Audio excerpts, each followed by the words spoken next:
Hey,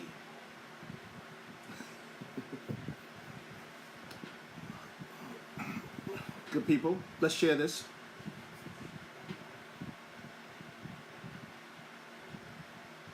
Y'all, y'all please share this with us. Grace and peace, everybody. Good to see everybody. How are you? How are you? How are you? Grace and peace, man of God. How's everybody doing tonight? Are y'all ready for this conversation? I don't know if y'all ready for this conversation. If you're ready for this conversation, hit the like button and give me some thumbs up. Yes, yes. Cousin, what's up, man? Do that favor for me. Tag somebody. Share this with somebody. Awesome, awesome. Blessings, blessings. Please share this with somebody.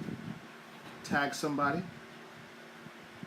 Let's see if we can make this an interesting night. Let's see if we can make this an interesting night. Thank you so much. If y'all ready for this conversation, if you're really ready, hit that share button, hit that like button. If you're really ready. Now, if you're not ready, then you might not want to. You might not want to enter into this conversation. This is going to be a. It's going to be good. It's going to be good. I think it's going to be good. But please share this. Please like this. I'm asking everybody to share. And that'll be fantastic if you can do that. If you can tag somebody. Maybe tag somebody that you're dating. Maybe tag somebody that you are interested in. Grace and peace, everybody. Maybe tag somebody that you like. All right? Let's do that. Let's do that. Let's tag somebody. And let's get in here. Tag somebody you're married to. Let's tag somebody. Let's tag somebody. Please tag somebody. Lady Simone, I see you, Lady Artist. I see all of you. Lady Donna, God bless you. Lady Pate, God bless you. God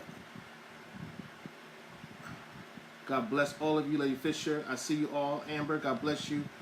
Please do me a favor, tag somebody. Let's talk a little bit tonight. All right, so I'm going to ask this question. How many of you here are, and I just want to kind of get this conversation going.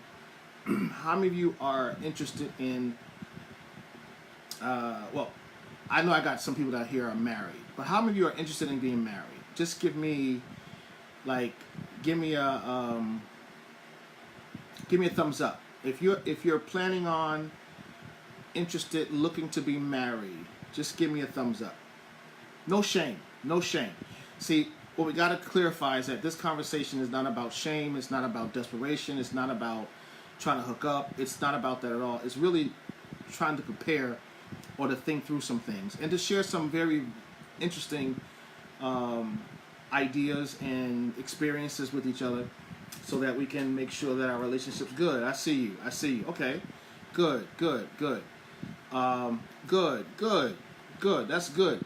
I think it's good. I think it's a good thing that people are looking to get married. And people will make you feel like, and I want God bless all of that coming on. People will make you feel like that you should, feel bad about wanting to get married. I think if you want to get married, you should embrace the idea of getting married. You should want to be in a relationship. You should want to be with someone if that's what your desire is. And there's no shame in wanting to be married. All right? God bless all of you. Thank you for coming on. Share with me tonight. I'm going to walk you through some things. And I see all of you coming in. Please share this. Please share this. It will help somebody. Trust me when I tell you. It will help somebody. It will encourage somebody. I see you, Lady Robertson. It will encourage somebody. It will empower somebody. Those of you that know me, I'm a straight talker. I don't mince words. I don't play around. But I think this will really help you. So if you're interested in getting married, you're looking to get married, those of you who gave me a thumbs up, I want you to hit me a thumbs up. Let me know that you are interested, you'd want to be married, or you are married. Some of you, those of you who feel like you are ready to be married, give me thumbs up. If you feel like you're ready to be married, you're all in, you already did the work. You're ready to get married. Good, I see you. You ready to get married, you did the work. You know, you've already did some things, and you think you're ready. You think you're ready. I see Lady Sykes. I see my brother Brian. Listen, I think this is one of the areas that, and I'm going to start. I think, and please, as I'm talking, I need you to do me a favor. I need you to hit some hearts. I need you to hit some hearts, because it will create some buzz. And I think what we're going to talk about tonight is going to really help us to think about this. Help us to think about this from a different point of view. And so I've long abandoned the traditional mindset about marriage and relationships. Okay, I've long divorced that mindset, and I think I've come to terms with what we need to do and how you should approach marriage in order for it to be successful. And I'm going to share that with you tonight. I'm going to try to share that with you tonight. I hope I can get this to you in a certain amount of time that you don't get bored and that you don't leave too soon. But I want you to share this with somebody. I see all of you coming in. Thank you so much. I want you to share this with somebody. So if you're interested in being married, if you are preparing for marriage, this is for you. If you are preparing for marriage, this is for you. So one of the things that I've been having this thought, and let me tell you, the thought I've been having is, I've been in relationships all my life, for the most part, right? I've been in and out of relationships all my life. And as a male who was raised by a woman, and my father was in my life too, and he was a very intricate part. I shouldn't say it like my dad was around. Okay, and again, those of you that are coming on, I want you to embrace the idea that you want to be married. I don't want you to walk around, and especially our women, especially in Black and Christian circles, we don't talk about that. And then if you talk about it, a lot of women and men are shamed into, well, you're so desperate. Well, no, there's nothing wrong with wanting to get married. I actually applaud it. I'm encouraged by people wanting to get married. I think that we should marry. I think families are the bedrock of our community. I believe that with all my heart. And so as we're talking about this subject tonight, I'm hoping that we could help you be successful at it. My approach is not the traditional approach to marriage. I think we've messed up. I think we've violated. I think we've destroyed a lot of families, a lot of marriages in the church by the way we teach relationships. No. So the other day, the last couple of weeks, I've been processing marriage. I've been processing, kind of what happens to a relationship.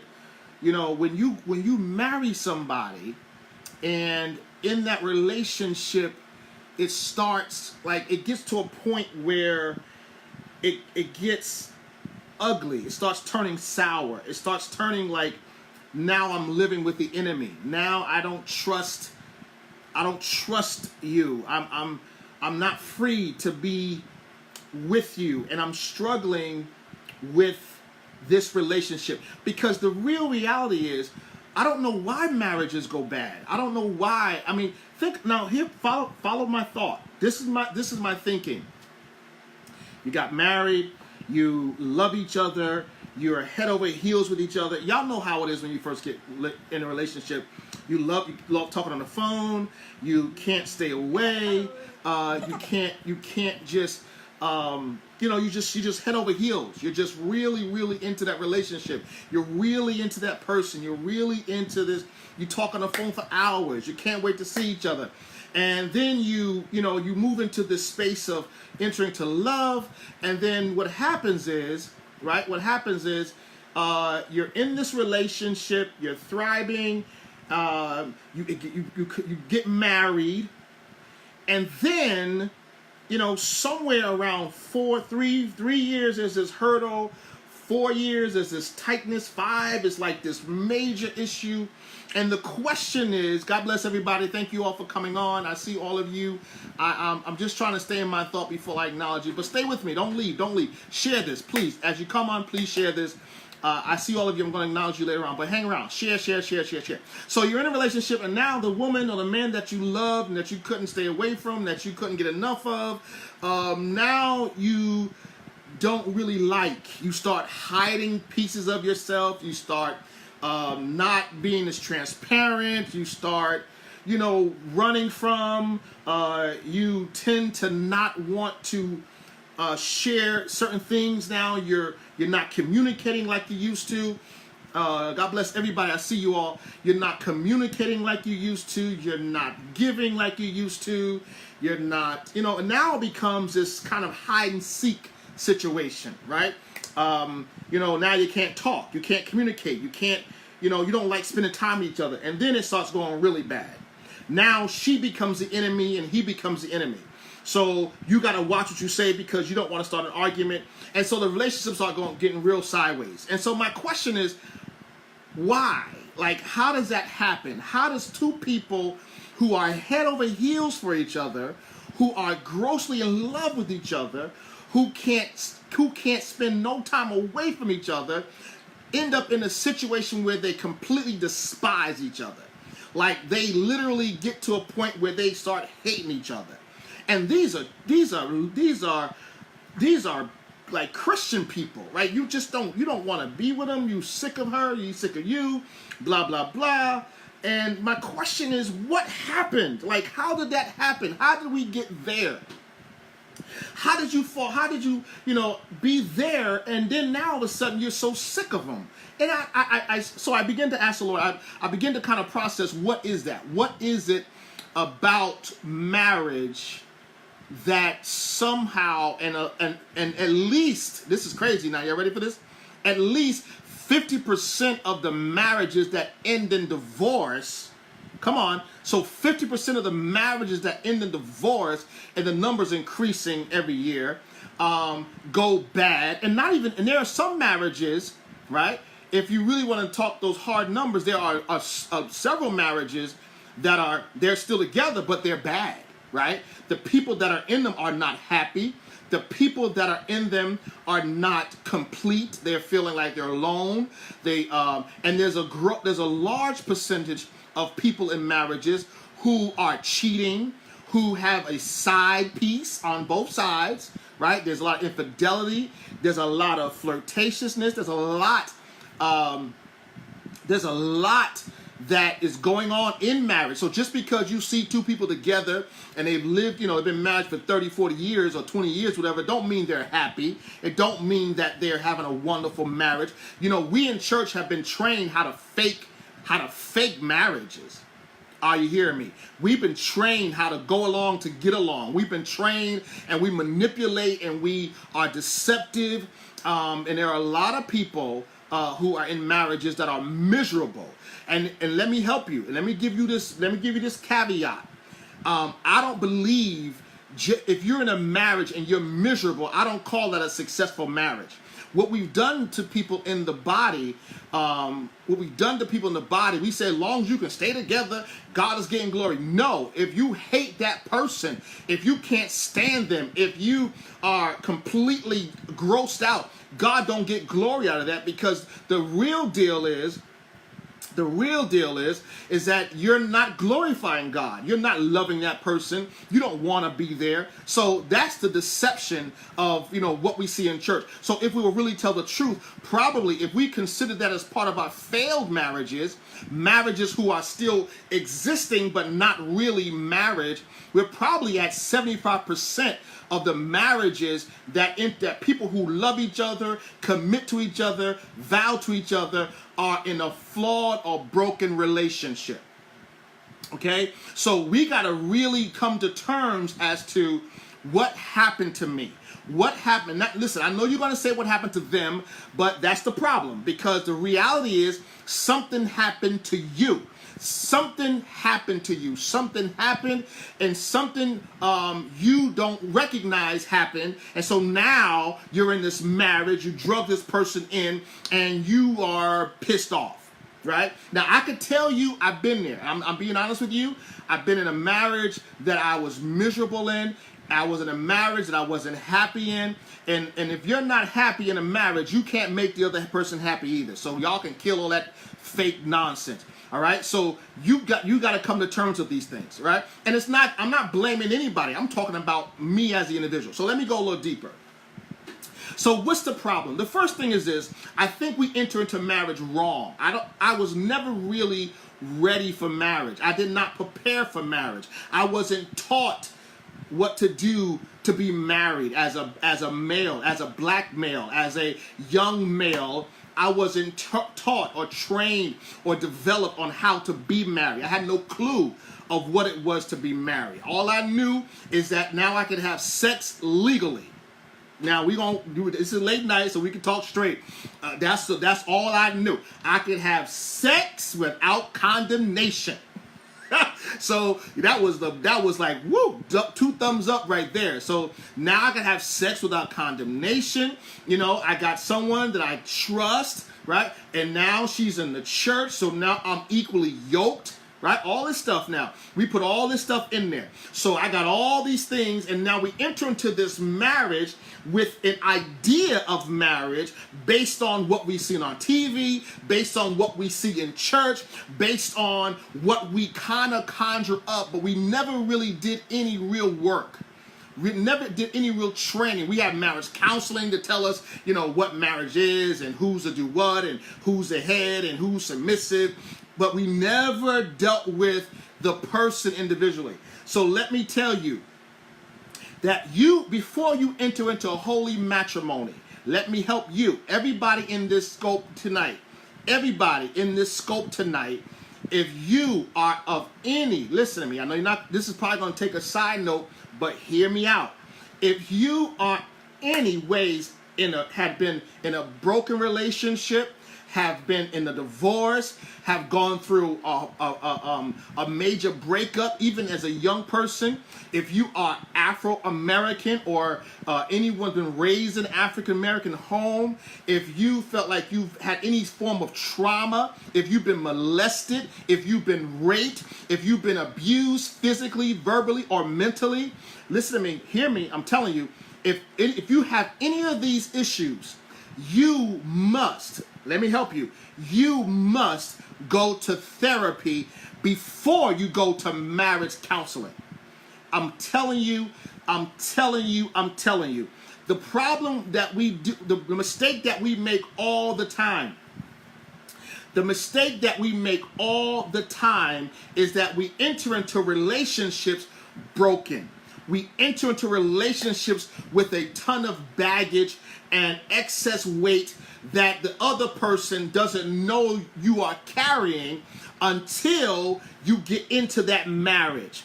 And we are trained to hide. We are trained and conditioned to show the best sides of us, because we're still trying to impress, we're still trying to influence, we're still trying to be attractive. And so when we present ourselves, we only present the good side of us, whereas the bad side is never brought out until the guards are down. Listen, y'all, please share this. Please like this. Okay, so if you've been through any, and I'm telling you this is something I'm just really coming to terms with. If you've been through any form of trauma, abuse, anything, you need to first get yourself together. And I'm telling you, going to church, speaking in tongues, you know, all those things, all those are good. That's not going to heal, completely restore you. That's not going to give you all that you need in order for you to become a healthy, whole individual. Most times what we do is that we bring our broken selves to a person and we tell them, this is what I'm offering you. I'm not really fixed. I'm not really complete. I'm insecure. I'm jealous. I've been abused. I've been walked over. My heart has been broken and I never dealt with it. But I'm going to bring you me. I'm going to put a little makeup on it. I'm going to put a nice suit on it. I'm going to get a nice haircut. I'm going to get a nice hairdo. And I'm going to present my best side to you. And when I marry you, I'm going to show you, who I really am. Yeah. So this is kind of what we do when we get married. But let me go a little further. So the first thing I recommend is that you do some real work on you. Do some real work on you. Really do some real work, introspection with you. Are you selfish? Are you mouthy? Are you bold? Are you, do some real work on you so that you may present yourself in the best true you that you can. Now, why does these marriages fail? And I'm going to deal with this and I'm going to let you go. I'm going to try to let you go. I believe in my heart that the reason why when God put Adam and Eve together, it wasn't for love. And those who've been following me for a while, you may understand this. It wasn't for love. I think that's the first mistake many of us we make, is that we enter into relationships for love. We get caught up in the romance and the ecstasy, the fantasy. That's a mistake. It's a mistake to enter into marriage for love. And I know you're not going to like this, but I told you before that my approach to marriage is very unorthodox. It's not traditional. I think you got to approach marriage from a different point of view. I believe in my heart that the approach to marriage is solely based on your need for the other person to complete your purpose in the earth. Now, that might sound selfish, but let me help you. The reality is, when you are looking for a mate, and I want to get this over to you, when you are looking for a companion or you're open to a companion, you have to be selfish. You have to be selfish. You have to be selfish on the onset. Why? Because if you are considering yourself, then you are considering what you need, right? What will speak to you, and what you can present and what you can give, what you have to offer. There's nothing wrong with recognizing the value of your contribution. There's nothing. In fact, I strongly recommend that you hold yourself in the highest esteem that you can. Why? Now I'm not talking about overshooting. I'm talking about hold yourself in the highest esteem that you can, because if you follow the first step that I've recommended, was that get some work and do some work on yourself.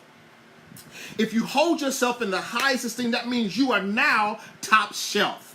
Hear me. And so now you are not just open to anybody coming in, right? Why? Because you know that you have something very valuable to offer. You know that you put all the work in, and now you are ready to give, this high quality, this high level individual to a person who is also high level. Okay? And so now when you and let me tell you something, y'all. Let me tell y'all, when you walk out and you're not looking and you don't have that thirsty thing on you, and you looking straight, you ain't chasing, you draw a certain attraction. There's an attraction to an individual who is confident in who they are.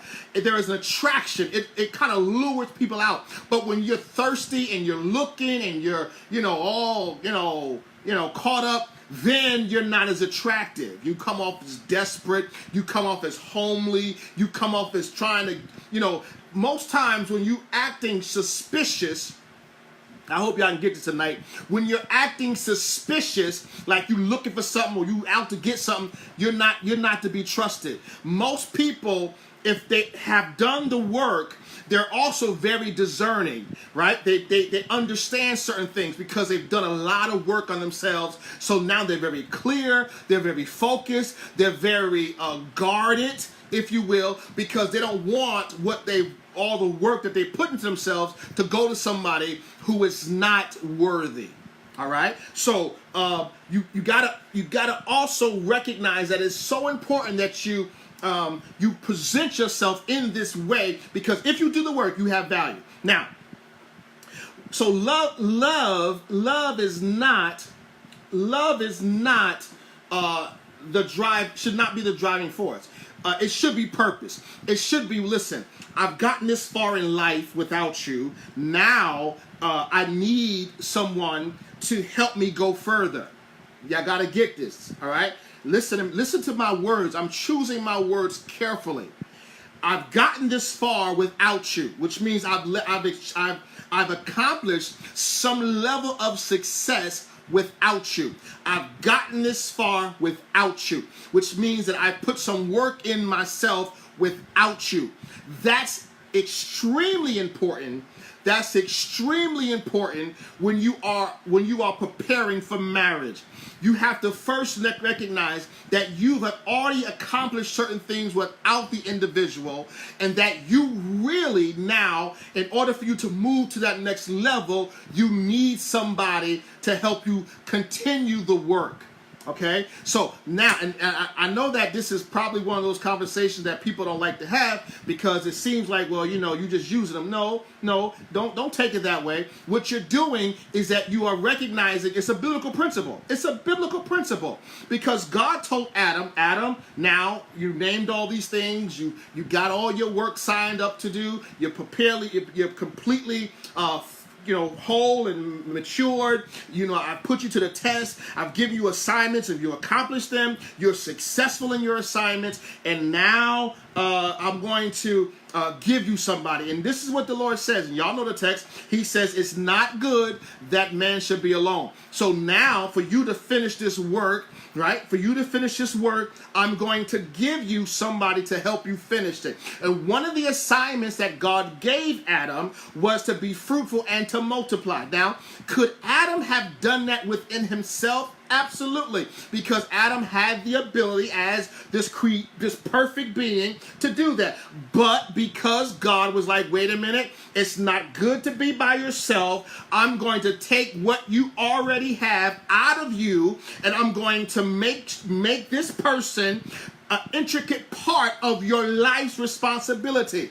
You will not be able to be fruitful and multiply without Eve. So I'm going to create a situation where you can't live, or you cannot fulfill, hear me, you cannot fulfill your purpose without her.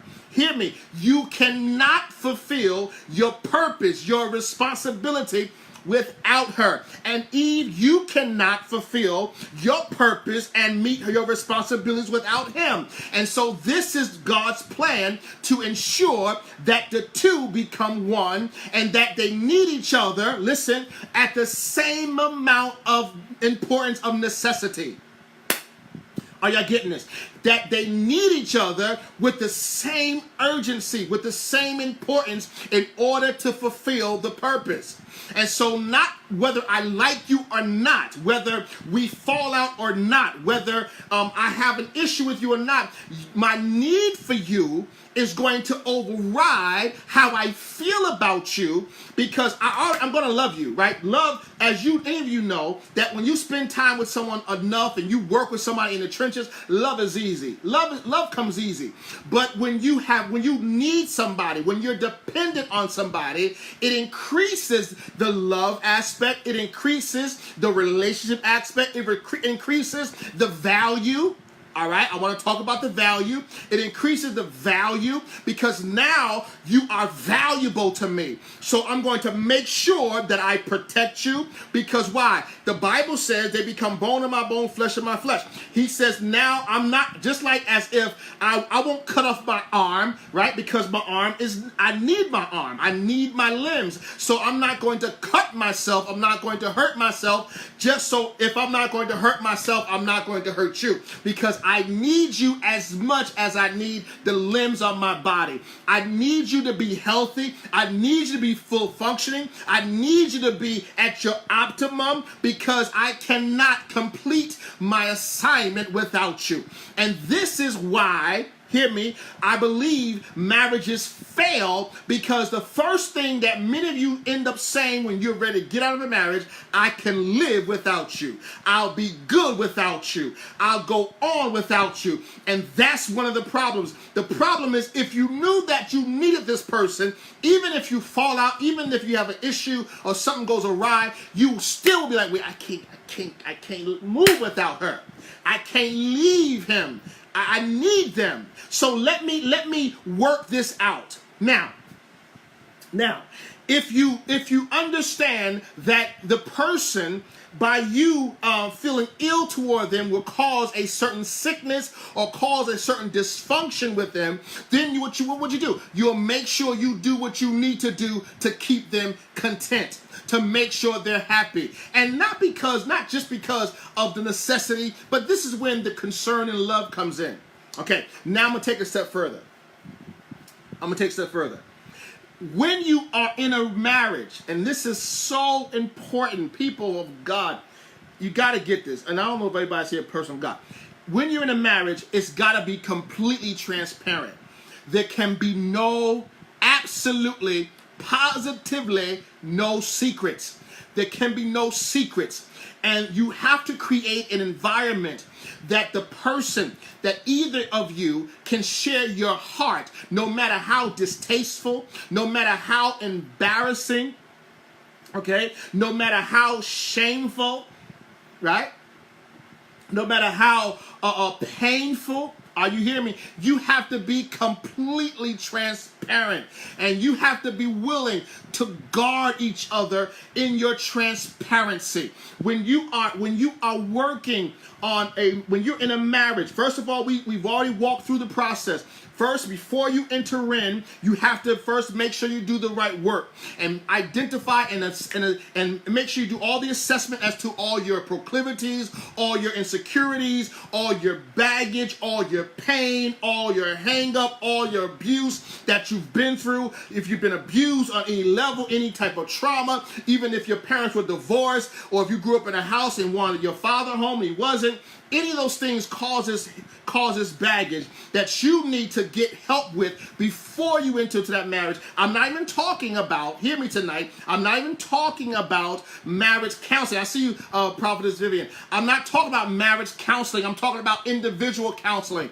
I'm talking about when you get all those things out of you before you go into a marriage, because I'm not talking about marriage counseling. The mistake I made is that when I got married based on what I told you earlier. I can have sex now. I have a person I trust now. That was what we're supposed to do now. But I didn't get work done. I didn't do the individual counseling. And my wife at the time was just as broken, hear me, as I was just as traumatized as I was. So we're both very broken, traumatized people entering into a marriage. And so what we did was went to marriage counseling, and marriage counseling only deals with you as one, but it never deals with you individually. So what you should have done is that you should go get the work done yourself before you enter into marriage, especially, again, you know your life. You know that boy broke your heart at 15. You know that someone touched you, molested you when you were a baby, or listen, you know what happened to you. So you need to get that work done before you enter into that relationship, because if you do not, a marriage is not going to fix it. In fact, a marriage is only going to bring it to escalate it. It's going to bring it to surface. And so what you got to do is that you got to put that work in before you enter in. Now, so I said all that to get back to the whole point of transparency. So if you are in a relationship and you know you need to be transparent, if you did the upfront work, you say, listen, you know, I have an attraction to somebody.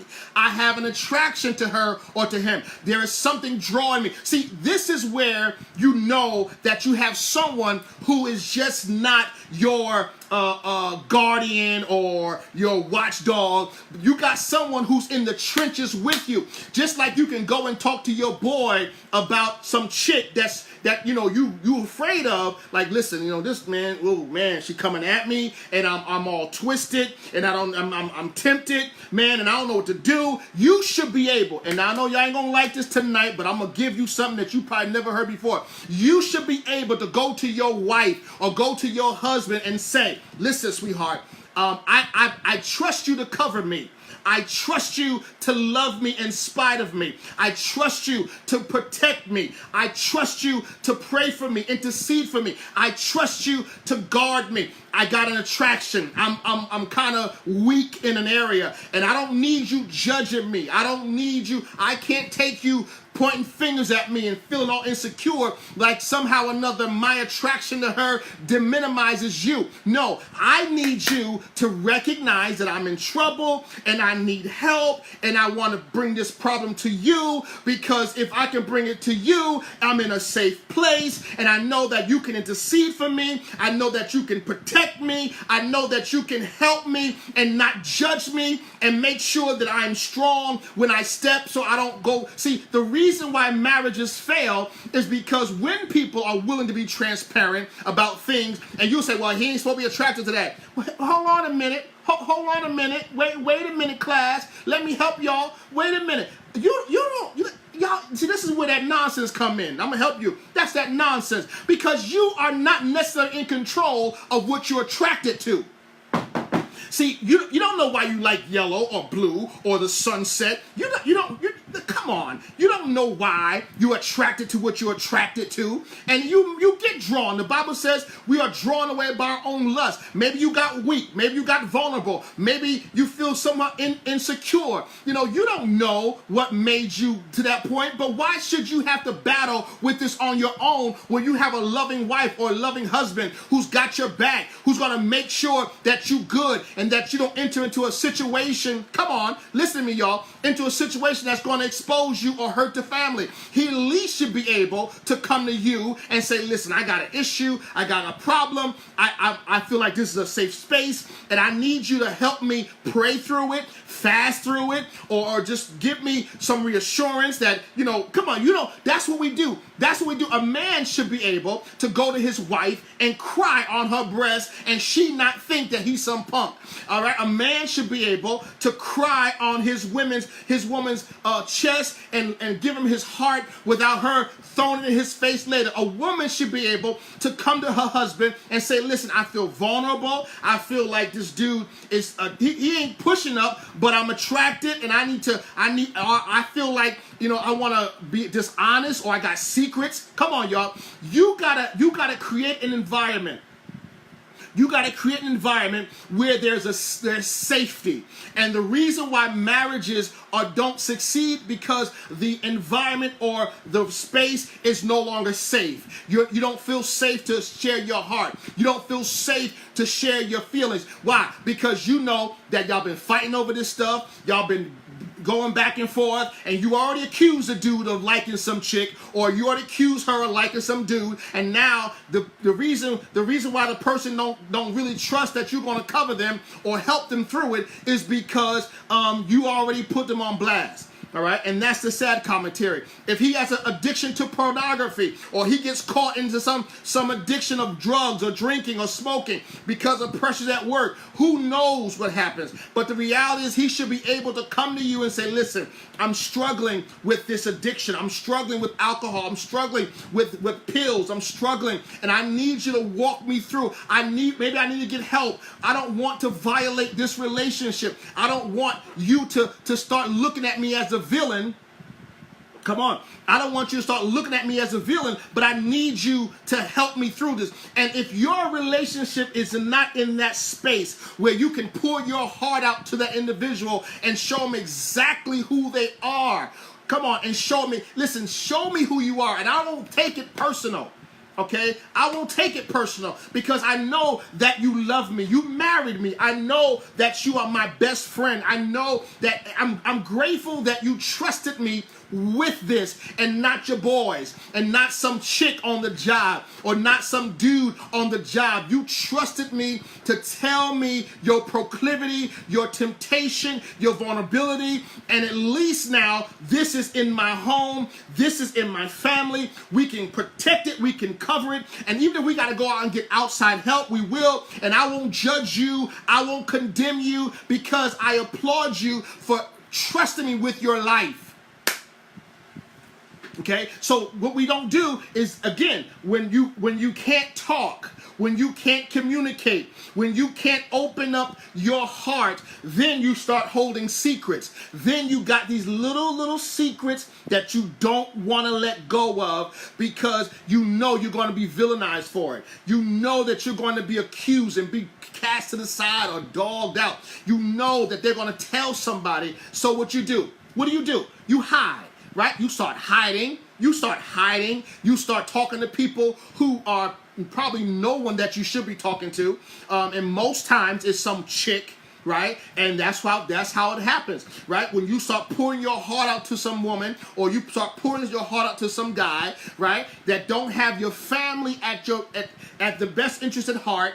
Right? They don't care about your family. They don't care. They may say they do, but they don't care, because that's how the enemy works. He starts sending you, he starts sending you agents, right? He starts sending you people who are understanding, who are seductive, who has a way of pulling that out to you. And many of you who haven't been in, you are so easy to talk to. No. There's a reason why they're so easy to talk to. It's because it's a setup. And because your home now is not a safe place, because you made it your home a place of war, a place of conflict, a place of untrust, of private. You made it a place that is not healthy for real healing.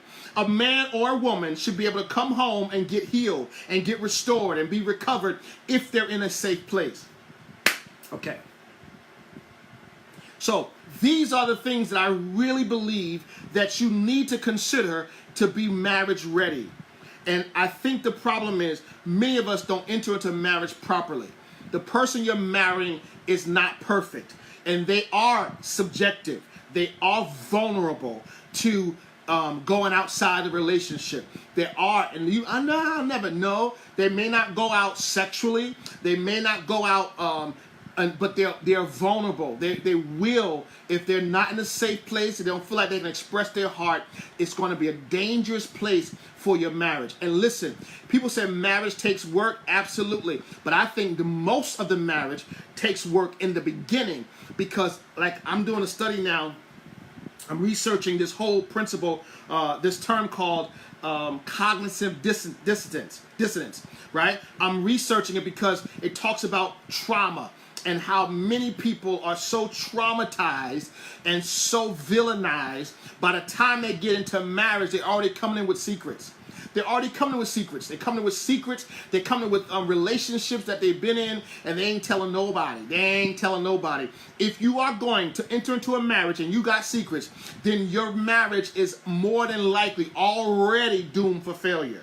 Already, if you can't tell the woman or the man that you are getting ready to marry your deepest, darkest secret, and listen, I know that you ain't gonna like this tonight, the deepest, darkest, nastiest, filthiest secret, you are not ready for marriage. And I'm telling you, you are not ready for marriage. And if you cannot handle that deep, dark, filthy secret, listen, you are not ready for marriage. And I'm trying to help you. If you cannot look at that person, and when the Bible says naked and not ashamed, that means that person should be able to strip everything about them. If that person has had a same-sex situation or relationship, they should be able to tell you, and they should be able to tell you what they did in college. They should be able to tell you what they did in high school. They should be able to tell you everything before you marry them. And they should be able to tell you these things under a covenant, knowing that you will not violate them. And let me help you, people of God. If your mate tells you something Please hear me. Hear me. Hear me. Hear me. I gotta pause for this. Please hear me. Please, please, I plead with you. Please, please.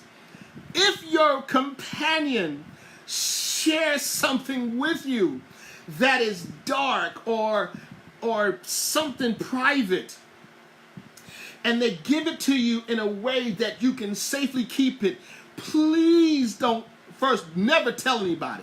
Never tell anybody under any circumstance. Never violate their trust. But even more than that, and I don't know if it's more than that, but as maybe the same level, but please never throw it back up in their face. Never throw it back in their face. Never. Never throw it back in their face. Never throw that thing back up in their face. Never do that. Because the minute you do that, and listen, you run the risk. I'm not saying that it may happen, but I'm saying you will run the risk of shutting that person down for the rest of your marriage. You run the risk. Even if you make fun of it, you run the risk of shutting that person off from you from the rest of your marriage. They'll be in that marriage and they won't ever trust you again. They will never trust you again. And you don't ever want to be in a situation where the person that you sleep with, the person that you wake up with, the person that you live your life with doesn't trust you. And I'm not talking about trust in terms of trust also in terms of infidelity, but I'm talking about trust with your heart. I'm talking about trust you with their darkest secrets, because if you violate them, you will run the risk of them never telling you anything ever again. And when you enter into that zone, you say, well, they should just forgive me. No. You should have made sure that you did not bring that up, because in most of our arguments and debates and squabbles and disputes, we know what we're about to say before we say it. And especially if you're trying to say things to hurt them, do not use that. With all restraint that you have, do not use their vice, their proclivity, that secret. Do not use that thing to get them, to hurt them, because what you'll end up doing ultimately is shutting them off from you, even if it's a fight. Because let me tell y'all think these fights are over. Y'all know, many of you know that in some fights that you've had, it's changed the course of your entire relationship. Certain things that you've said will change the course of your entire relationship. And I'm going to tell you like this, I said the other night, men, and I know I'm not defending men, but I'm helping you, men by and large are not very good, one, with trusting, two, sharing their heart, three, in the minute, and forgiving. If you violate a guy's trust and tell somebody or throw it back up in their face, then you will send that man into his cave, and it'll be hard to get him out. It'll be hard to get him out. Can you get him out again? Yes, but it'll be hard to get him out. So be very careful, women. Be careful, my brother, that you make sure that you do not use an opportunity because you don't think you're getting through to the person, don't think you're saying enough, don't think that you are really, you trying to really hurt them. You're trying to make them hurt or make her hurt, and you say something that you know is sensitive to them. You know it will break their heart, and you put it out there like it don't even matter. You can squash it. You have just run the risk of losing your marriage only because you're mad and hot and bothered and trying to be, vindictive. But it's not healthy. All right? So I'm done. But I want to share, and all these things I'm sharing with you are things I've done. Things I've said, things I didn't care, just trying to be mean and spiteful. We do these things to people and we hurt them to the core. And you don't know how long these things happen. I mean, it's divorce. Let me help some of y'all. If you've been through a divorce or a bad breakup, it's traumatizing. It really requires therapy. I know we go to church, and let me tell you what churches hurt the marriages. church has hurt marriages because we tell you in church, all you got to do is pray about it. All you got to do is, fast about it. All you got to do is give it to Jesus. Listen to me. I understand all that. I understand that God will help you through it. But there are some things that are so deep and dark and rooted that you're going to need counseling. You're going to need therapy. You're going to need to get over and through that thing. All right? And you're going to need work. Trust me when I tell you, you could dance over if you want to. You could speak in tongues over if you want to. You could run around a church if you want to. But let me tell you something. Some of that stuff ain't going to go with a good shout, with a good dance. It'll make you feel better for the moment. It might make you feel better for the week. But the reality, that scar, that pain, that rot is still there. And unless you're willing to do the necessary work and to sit down with somebody and say, you know what? I need to be healed. I need therapy. I need structure. I need to process this in an open space, right? In an open space so that I can get it all out. Are you hearing me? Because, and let me tell you, sometimes you try to talk to your mate. Well, I'm going to talk to him and talk to her. No. That ain't going to go well. Because they're the villain, right? Especially if they violate you, they're the villain, okay? Especially if they did something to you, they're the villain. So you ain't going to get nowhere talking to them. And the mistake also is this. Some of us go to marriage counseling when we should go to individual counseling. Okay? And that's another mistake that we make. You go to marriage counseling when you have been wounded individually. And so now you're sitting in a room trying to work on the marriage when the real issue now has become you. You need healing, right? Now we can work on the marriage. Because the violation has already happened. When the man cheated on you or the woman cheated on you, that damage is done. That marriage counseling ain't going to fix that. It may help you later on to prevent it from happening again and asking why did it happen or come to terms of to how we can come together and work it out. But the damage that's taking place in that violation is damage to you individually. Okay? It's damage to you individually. And what you got to do now is that you got to get that fixed individually. Because even though the person violated you, the marriage is going to take some work and you're going to get counseling, marriage counseling, but you are traumatized individually. And no two people are traumatized the same way.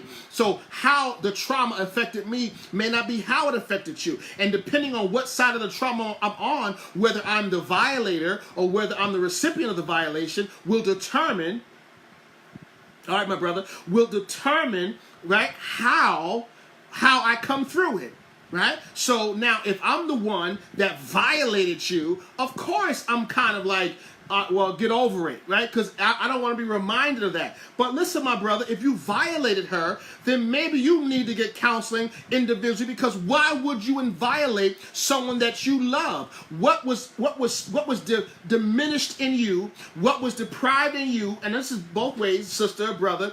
What was so messed up in you that you thought it was okay to go out and to violate that woman, and now that you violated her, you don't want to talk about what happened because it's uncomfortable, right? Good to see you, Lady Cooper. It's uncomfortable. See you, Lady Henrietta. God bless you. It's uncomfortable to talk about it. Why? Because you did it. So, of course, you on the other side of it, but you're going to act like you good. You ain't good, man. You ain't good, woman, because you violated that person. You broke that person's heart. You walked all over them, and there was something deprived in you that would just make you walk over that. That's pathological. All right? You knew that woman loved you. You knew that man loved you. And for you to just do that to them without regard of what it would do to impact them, then there's something depraved in you and you need to get help. So yeah, now you still got the person who's been violated. They got to get therapy. Why? Because they're damaged. They're hurting. And they gave themselves to you and now they need help. And so what you want to do is you want to go to 5 marriage counseling sessions, sit in front of a room and let the people try to work out all these other things. But the problem is you're still damaged. And so most times when you spend all those times trying to work out a marriage and try to work through it, the reality is you can't work through it because the individual is still damaged. Because now the purpose of the marriage is to move on. Let's move on. Let's go through. Let's just get past this. No. No, sit in that stew. Let yourself get healed. Let yourself get recovered. fix it. Get it all out. Don't try to move forward in a situation where you know you're wounded. That's like telling somebody with a broken leg, walk normal. You can't walk normal with a broken leg. With somebody with a broken hand, you can type now. You can't type with a broken hand. You are broken and you need to be fixed. You need to be restored. You need to recover. And so there's going to take time. And so why is it that it takes 6 weeks or a few months to heal my leg, but you want me to get over this situation in 2 minutes because now it makes you uncomfortable because you're the violator? Well, the reality is, brother or sister, you're the violator. You violated out of some purpose. So there's something wrong with you to do that to that person. And so this is where we have to come to terms with us as an individual. What is it about me that either allows me to violate you or allows me to violate or allows me to violate you, or the fact that I've been violated? How do I restore? That's because I got to do some work now. I got to go back to that spot, to that place in my mind and my spirit where I can recover. And you got to let me recover. And if you're in a healthy relationship, if you're in a wholesome relationship, and I tell men this all the time, and women all the time, listen, if you hurt somebody, if you violate somebody, then you're going to have to do everything you can to restore that individual. If you broke them, you got to help them fix them. Hear me when I tell you, if you broke them, if you messed them up, then you should be willing to spend the time to get them right if it's worth the marriage to you. If you broke them, then you should stay with them and let them recover. And listen, my brother or my violator, my sister, whoever did it, if you broke them, then if it takes 5 years to recover, brother, be willing to serve, be willing to wait on them hand and foot, be willing to go through the nonsense, through anything that person needs in order to recover. Now, on the other side of it, don't be abusive, those who've been abused. Because the other flip side is this. Because you've been violated, now you're going to kill them with it. You're going to kill her with it. You're going to keep throwing her face. Well, I'm with you, but you're going to... No. Because you are creating an environment that's not healthy. So now you're taking advantage of the situation. Because he violated you or she violated you, now you're going to stay with them, but you're going to make them pay. So now you're going to put them through hell, not to get restored, but to be vindictive, which isn't healthy either, because that's also an indication that you're not healthy and you need therapy.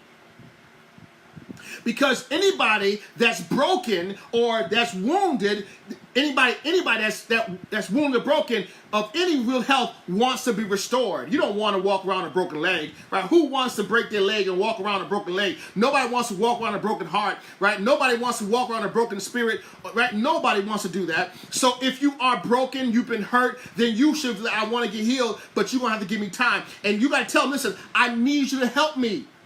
I need you to help me restore. And this is what it's going to take. I asked a couple one time that were going through, I said, what would it take?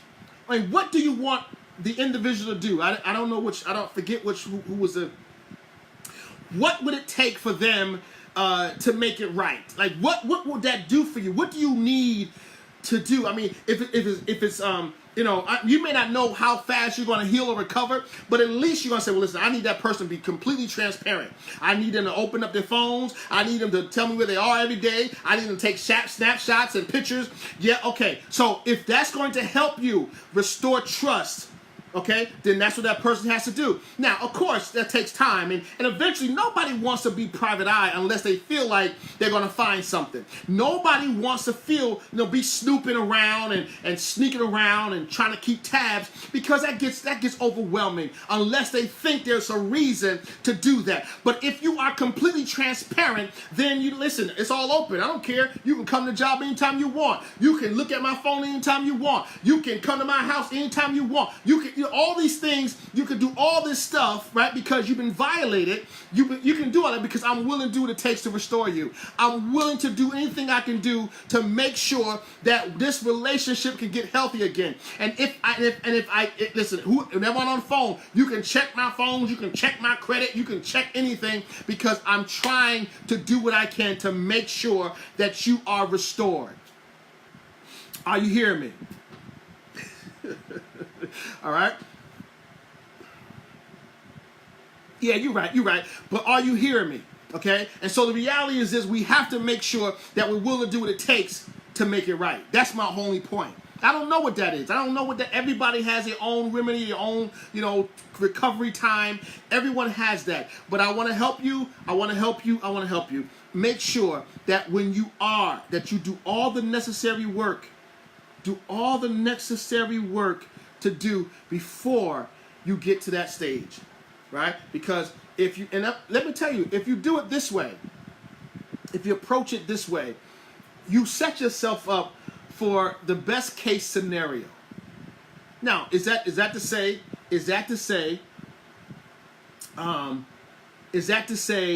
that it's going to be perfect? No. Is that to say it may fail? No, because even Adam and Eve, with all the perfection they had, they failed. I mean, they stayed together, but they messed up, right? But still, you gotta make sure you're willing to go all the way through with it. You follow? That's what marriage is. And again, somebody might just jump up and leave you. I got that. That's not your fault. That may happen. That's okay too. That's part of this whole dynamic. There's some things that you got to be careful with. All right? There's some things you got to be careful with. And make sure, like I said, you do all the necessary work. Because it takes work, man. It takes work on you. And that person should do the same kind of work. And then you should go to counseling. Then you should go to marriage counseling. And then now, because you're whole, now we can start working on how we're going to gel. Like, first question is, why do you want me? What is it about me that you think I can do to help fulfill your purpose? And then I should be able to identify why I need somebody like you. There's certain skill sets. There's certain mindsets. There's certain technical abilities that you have. There's certain personality traits that you have that's essential to the type of person that I need, right? To the type of person that I need, right? In order to fulfill my purpose, right? You should be able to do that intellectually. Before I even get to your heart, it just makes sense on paper, right? Oh, what paper? Yeah, it makes sense on paper. It makes sense on paper. You're a good budgeter. I'm not good with money. Okay, so that's where I know you can help me. You're a good business mind, or you're a good with these things. I can see it. I could jot down your qualities. What's wrong with that? I can jot down all your qualities. Why this person? Without any fluff, he makes me smile. He's cute. No, whatever. Cute guys, cute women, dime a dozen. You can find somebody pretty, and you can find somebody that's not so pretty, but by the time you get with them a while, they start looking pretty. But you want to. It's got to make sense on paper. Are y'all hearing me? It's got to make sense on paper. And people don't want to talk like that, because marriage is a mystery. It ain't no mystery. It's got to make sense on paper. This don't make sense on paper. We don't have nothing in common. You like comedies, I like dramas. You like Italian, I hate Italian. But it's got to look good on paper. All this other stuff you got, all these problems, things. This don't match up. This don't work. This just don't work. I mean, it just don't work, right? And so if it don't work, it's okay to walk away. Why? Because I told you in the beginning. In this process, you better be selfish. Yeah. You got to think about who got to think about you. Why you think about? Because I can. At this moment, I need to think about me. I need to think about me. I need to think about me now. Because right now is the best me I'm going to get. And so I need to think about me. And you are you. You good now. But right now, what about me? What about me? I'm watching how you treat your ex. I'm listening to conversations you talk about your ex. That's bothering me. That means you still struggling with some stuff. I can see the tension in your face when you bring up her name or bring up his name. You ain't finished. Something wrong with that. Right? Get to the bottom of it. And if you still got a spot for this dude, you still got some hatred for her or some resentment, that's got to get fixed. I'm serious. That's got to get fixed. If you got this, right? You hear their name and you cringe and you get all face get off. You need help. You need to get over that, because you know what? You are still not over that woman or that man. You are still harboring some. I don't listen. They were abusive. You don't know what they did to me. I know. I don't know. I don't have to know. I know you ain't over it. And if you ain't over it, then you ain't ready. I'm gonna say it again. If you're not over it, you're not ready. Simple. Listen, if you are not over the last relationship and not healthy, you are not, repeat, you are not ready. Yeah, I don't, listen, you gotta get past it in order for your next relationship to work. I'm telling you. And I know you got 1,000,001 excuses, and I know he broke your heart in 50 million different places, but the reality is this: you are just not ready. I know it's like, and I'll keep going to the physical because many of us understand it. It's just like the athlete who wants to get on the football field and play, but he can't play because his knee ain't healed yet. He can't play yet. He can't get out there because he's not ready. He thinks he's ready. In his mind, he's ready, but physically, emotionally, you're not ready. You're not ready. In my mind, I could run 5 miles until I get out there and try to run 5 miles, and I find I can only run 1, maybe half of 1. In my mind, I used to bench like 400 pounds on a bench, flat bench, 3 times. In my mind, I could do it, but in reality, I cannot. So, listen, because the last time I tried it, I did it. I ain't tried it in, 10, 15 years. So I think I could do it, but I know I can't, because I'm not stupid enough to believe that my muscles as strong. I'm not as strong as I was. I ain't did it. So you got to know the same thing about your heart. In your mind, you think you're ready for a relationship, but if you're still harboring, you can do a heart test. Listen, your ex or whatever, see him in the store, or look at some on their Facebook page, and if you can look at them and celebrate them in their new marriage, in a new relationship, and you have no ill will or no anger and no frustration, you can see him and his new family with his new kids, even if this is gonna hurt you, make you mad, even if he's not doing right by you or your children, but you can still be well. Y'all ain't gonna like me tonight. You ain't gonna like me tonight. I'm cutting deep. He married, she's married, they got a family, but they don't even see his kids with you. They don't want to spend she don't spend her, they're winning with their life. And if you cannot celebrate, at least be okay with that without feeling some kind of anger as it relates to that, y'all gotta hear me tonight. Y'all gotta hear me tonight. You may not like the fact of what he's doing, but that's a different type of resentment. That's not that core stuff. See, you could tell the difference, because frustration and resentment to being treated unfairly is mental. It's mental. It happens up here. But when you feel something in your spirit, in the core of your heart, that burning, that nauseating, then you know it's not mental, it's emotional. And if you're still emotionally damaged, then you're not well. Now, you could be upset and angry about a situation, and that's fine. And that's where it stops and starts. But to feel it here, then you're not ready. And that's God gave us a way to be able to tell that. And so that's what you got to deal with. All right. So I know I dropped a lot of you tonight. I hope it helped you. I love all of you. Thank you all for coming on tonight. Thank you for sharing this. Please share this scope. I really believe it's going to help bring some light to these relationships. I want to see all relationships prosper. I want to see all relationships thrive. Going through a divorce is painful. It's damaging, and quite naturally, quite frankly, some of us are probably damaged beyond repair. And it's okay to understand that. It's okay to be like, you know what? I'm just not there yet. I'm just not able to manage this. And it's okay to know that about yourself. All right? It's okay to know that about you. All right? It's okay to say, you know what? I may never recover from this, and I may never be good in a relationship. It's okay. And people feel all kind of funny. Well, I gotta get healed, and I gotta, and you could do the work. Go to therapy. Put some work in. All right. I'm developing right now and the Lord's really helping me with this. It's my desire that everyone that wants to be married is married.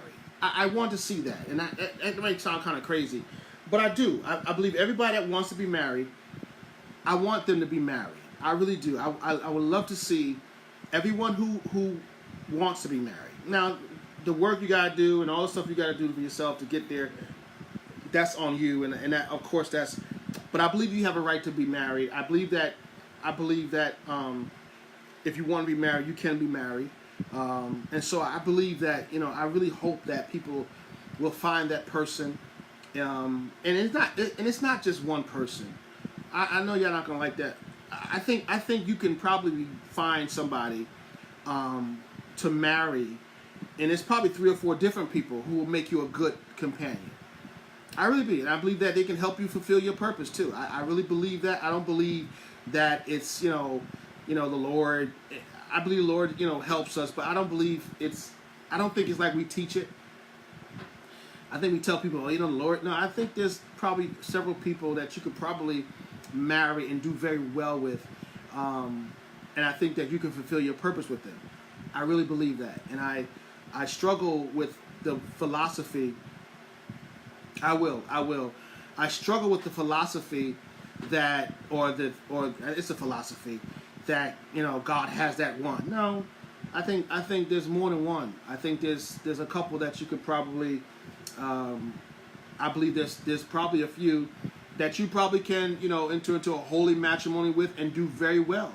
I really believe that. I believe there are people that if you are serious about marriage, that you will do very well. And it don't have to be that one person. And some of you, you're probably in a relationship now thinking, well, if I lose them, ain't gonna be nobody. That's not true. I don't believe that. I think that's a man's off philosophy.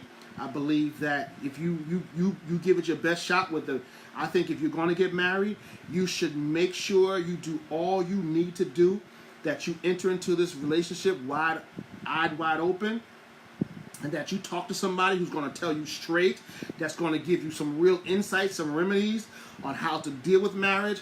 One of the things that I've done, and I'm going to be honest with you, that's why I'm a relationship coach. I've read books on premature ejaculation. I read books on orgasms. I read books on sexual promiscuity. I read books on bipolar, schizophrenia, suicide, depression. I studied all that stuff because when you're trying to put people together and them getting married, there's a whole lot of things that church folk don't want to talk about. So I've done a lot of research on these issues so that people, when they come to me about marriage, I can talk from a place of really, dealing with these things. And people don't, all the different, yes, I have. All the different things that happens in marriage, how does pornography enter in, what's permissible in the bedroom, all these little freaky little things that people do and want to do. How to handle those things and where that line is drawn. All those things are very important in marriage. Where the people have been. If your wife has been with another woman, there's certain things that maybe she still struggles with or desire, and if your husband's been with some dude, maybe that stuff's got to come out. That stuff has to be addressed. That stuff has to be presented and be able to work through and understand from a pure place and from a wholesome place on how to cover, because once those doors are open, that's an appetite created, and a lot of people don't understand that. We do a church, blasting, we rebuke the devil. It ain't the devil, it's flesh. It ain't the devil. You got this appetite now. You don't tasted something, and you may not hate all of it. You might like it, and so you got to deal with that thing. Right before you enter that marriage, and people don't want to talk about that stuff. Especially today. People are doing all kinds of stuff, but we're not prepared in the church to speak to these things. We tell people, don't do it, don't do it, don't do it. That ain't enough. No, man. So these things got to come out, and you need to be able to talk to someone who's going to tell you straight. Most people that come to me for counseling are thugs. I mean, guys in the street. They trying to lock down and be married. They come to me because I'm a straight shooter. I come right at it. I don't play games because I want that marriage to succeed, and I'm putting all the stops out. I don't name no secrets in this room, right? Unless they take them with them. So anyway, I'm going to pray for marriage tonight. Someone asked me to do that. I'm going to pray for marriages. I'm going to pray for those of you who are coming out of a bad marriage, those of you who are in relationships that may not be as healthy as you want them to be. I'm going to pray for your leaders who are leading you, that they will open their spirits and hearts to want marriages to work.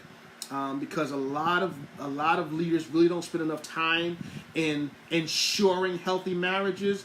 We do a lot of reactive, right? But we don't do proactive health. We don't speak to it. We don't teach it. We don't teach our young people about marriage and sex. We tell them don't do it, but we don't really tell them why, because a lot of us don't even know why. We just know that God said don't do it. So we need to really talk to them, because these kids can Google this stuff and they can run circles around you. Okay? So we have to really become serious about how we approach this wonderful, wonderful arrangement that God has given us. How do we approach it? How do we keep it healthy? How do we protect it? Right? Because you have got to protect your marriage. I'm telling you, you gotta protect your marriage. You have to protect it. You have to put parameters around it. You have to guard it. You have to lock arms with each other and hold on tight in order for your marriage to really work. Okay? That's the only way that you're going to be, at least have a shot with all the hate and all the maliciousness and all the vices that are trying to kill your relationship. There is a conspiracy to kill the family, especially the black family. And so those of you who are single and you are looking to get married, I admonish you, make sure you do everything you can, because there is an assassination to kill the black family. There's an attack, there's a conspiracy, there is something out there to kill the black family. And if you are a young black person or you want to get married, trust when I tell you, do your doggone work. Do your work. And work hard before you get into that marriage, because if you don't do the upfront work, it's going to be more difficult when you enter into a marriage with someone and you are not whole. Okay? So I just want to help you. I know. I just want to help you to tap into that.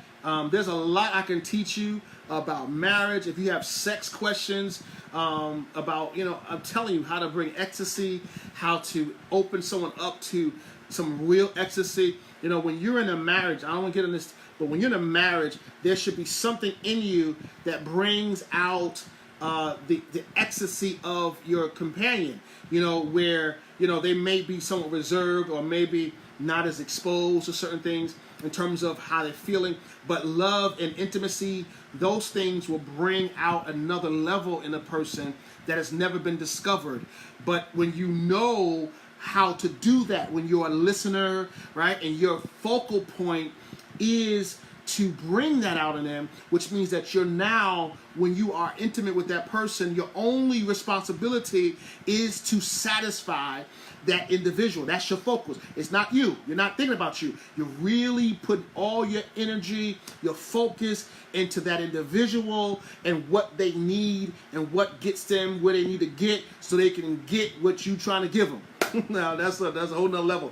But people in church don't talk about this stuff because we call it taboo. Meanwhile, they're not ready for that part. I'm sorry. Meanwhile, you got people in marriages who are stepping out, who got all these proclivities, all these little vices, all these little things they're doing. They run into these peep shows. They run into strip clubs. When they travel, they're picking up prostitutes. Yeah. And here it is, you sit right there, and your question is, what's wrong with me? Well, we don't need Condoleezza Rice in the bedroom. You all dignified and got your stuff all tight. Listen, that stuff, we need to talk about that. Anyway, so I can help that stuff. I'm telling you, y'all, that's where it's at. So I'm gonna pray. I'm gonna ask God to heal you and to help you recover and to find avenues and ways to restore and how to forgive and how to be complete again, so that you can enter into this wonderful arrangement that God has given us, and have all the bliss that you want. I know what it feels like. I know what it should feel like, and that's that feeling I want. But I know there's work I got to do. So I understand it, but I want it for you. I really want it for you if that's what you want. I really want that for you. I really want you to really, really get that so that you can have all that comes with it. Because I think you deserve it. I think you deserve it, and I believe God wants you to have it. I really believe God wants you to have it. So I'm going to pray with you tonight. Father, I thank you for everyone who's on this scope, who's on this page, who's come through. I thank you for those who are single, who are coming out of a bad relationship. I thank you for those who are ready and trying to come into a relationship. I thank you for those who've been in relationship and have been hurt. I thank you for those who are on here. I thank you for those who have gathered that have been out in divorce and maybe been through some violation. I pray, God, that tonight that you would now restore their heart and that you would give them the right mind and the right insight and the right foresight to do what they need to do so that they can prepare for their next relationship. I pray, God, that you would now give them instructors and encouragers and mentors that will walk them through it, that you would open them up to individuals that will help them process these things. I pray, God, that they will open themselves up to be honest with themselves and transparent with themselves so that they can be healed and recover, so that whatever it is that they want out of that relationship, that the person that they want, they will find, or that the person will find them, and they will have what you arranged, what you considered one of the most wonderful arrangements on the planet, and that's when the 1 becomes 2 and 2 becomes 1. And so, God, I pray tonight that you now will strengthen the culture, that you will strengthen the family, that you will strengthen the men and the women and even our children, God, that you will protect the children who are casualties of divorce, who are casualties of abandonment, who are casualties of abuse. I pray that even the children will be restored so that they would want to have healthy relationships. And so, Father, I ask you to do this in the name of your Son, Jesus. We give you all the glory and honor in Jesus' name. Amen. God bless all of you. I hope that you search these things out. If you just want to talk, if you like Pastor, I just want to talk to you, and I just want to kind of just process some things with you. Hit me up in the inbox.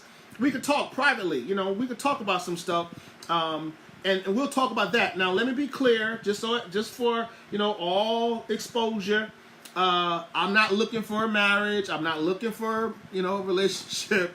I'm just telling you, not that anybody's looking at me, but I'm just letting you know that that's not where I am. So if you do hit me up to talk about your situation, I'll be glad to talk to you about your situation and what you might want to do, but I'm not a part of that conversation. I just want to tell you that because I am a pastor, and I don't play games with that. So I just want to tell you that up front, and I don't want you to call and get your feelings hurt because you got another angle.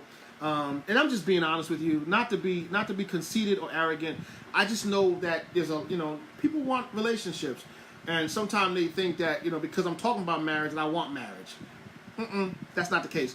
So I just want to put that out there so everybody's okay and that we don't have no misunderstandings. So that if you call me and you hit me up in the inbox and the conversation doesn't go well like you think, that's because it ain't gonna go like that. So I just want y'all to know that. All right. And again, that's just full disclosure. I just got to put that out there, and not to be arrogant, like I said, not to be conceited. Really, just for full disclosure. So that we don't have any, I don't want, listen, rejection is not good at all. It's not good at all. And to approach somebody that you think might be susceptible and they're not, it's another level of rejection. And so I'm just trying to avoid that now out the gate because I don't want you to have to deal with any more rejection. Okay? And I'm not gay. So let's just be clear with that. I'm not gay, so that's not the case either. But I'm just not interested. And I love all of you. I do. And I'll be glad to talk to anybody about their situation. Got to put that out there too. I'll be glad to talk about any situation. And I don't have any advice for gay relationships either. Like I can't talk to that. And not because I'm selfish. I mean, we could talk about people, but I can't speak to the same sex. I just don't have enough. I'm not experienced in that. I don't have any advice for that. Not that I'm prejudiced against it. I just can't talk to it because I don't have anything. I'm not equipped in that area. Let me say it like that. I'm not equipped. I'm not prepared. I'm not, there. All right? All right. Love you all. Having a good night. And I trust all of you will do well in your search and in your quest and in your reception. Right? Because, you got to be willing to be, you got to be willing to be found too. Right? So anyway, I love you. Have an awesome night. Grace and peace.